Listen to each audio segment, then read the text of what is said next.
To pay tribute to tonight's second recipient, please welcome the 34th Chief of Naval Operations, Admiral Daryl Caudle. All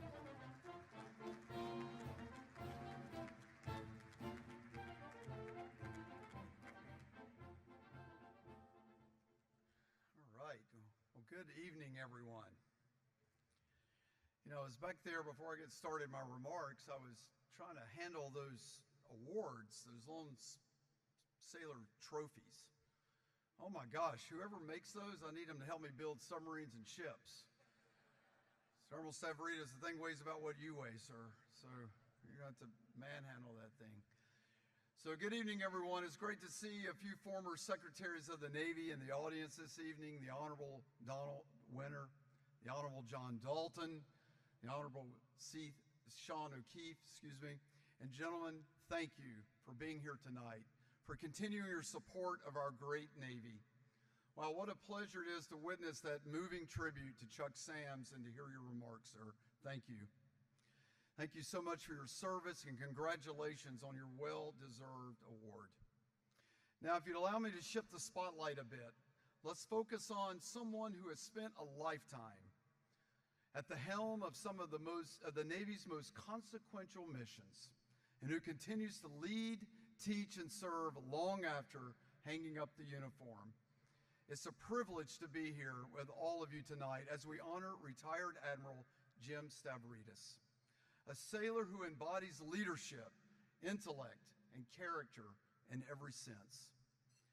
As I step into the role of Chief of Naval Operations, I've set clear priorities, and you've heard them already talked about tonight: the Foundry, the Fleet, and the way we fight, with sailors always at the forefront. Those aren't just words. They're a blueprint of how we prepare, operate, and lead in an increasingly dynamic world.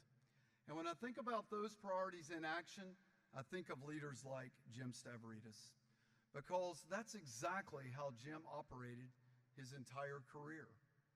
We all know the headlines: combatant command leadership, Supreme Allied Commander at NATO, best-selling author, educator, strategic advisor.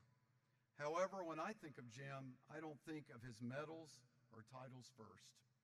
I think of a man who never stopped reading, thinking, and learning.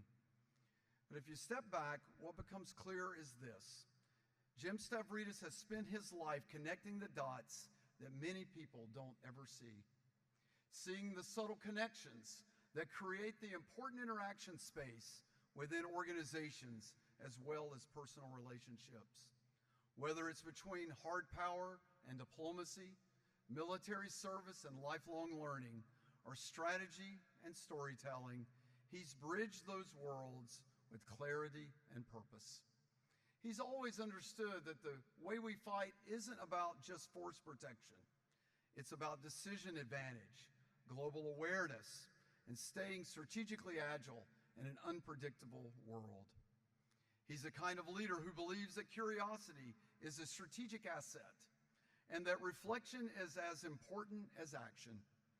You can see that not just in what he says, but how he listens, how he writes, and how he approaches complex global challenges with both insight, empathy, and leveraged experience.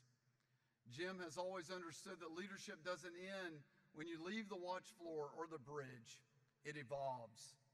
And over the years, he's evolved with it.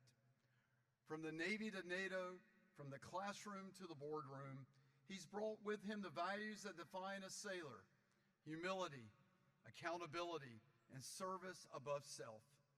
He's lived the belief that our greatest strength is our people, and that investing in leadership, mentorship, and character is how we keep the Navy strong and resilient. He's the kind of leader who reads as much as he writes, and who believes that good decisions require more than intelligence. They require wisdom. That kind of thinking doesn't come from power. It comes from reflection, curiosity, and from lifelong learning. And that's what makes him stand out. Jim shaped how the Navy thinks about leadership, strategy, and global responsibility in a time with growing complexity, mounting uncertainty, and escalating ambiguity. His example reminds us that building a world-class Navy must be underwritten by an unmatched fleet.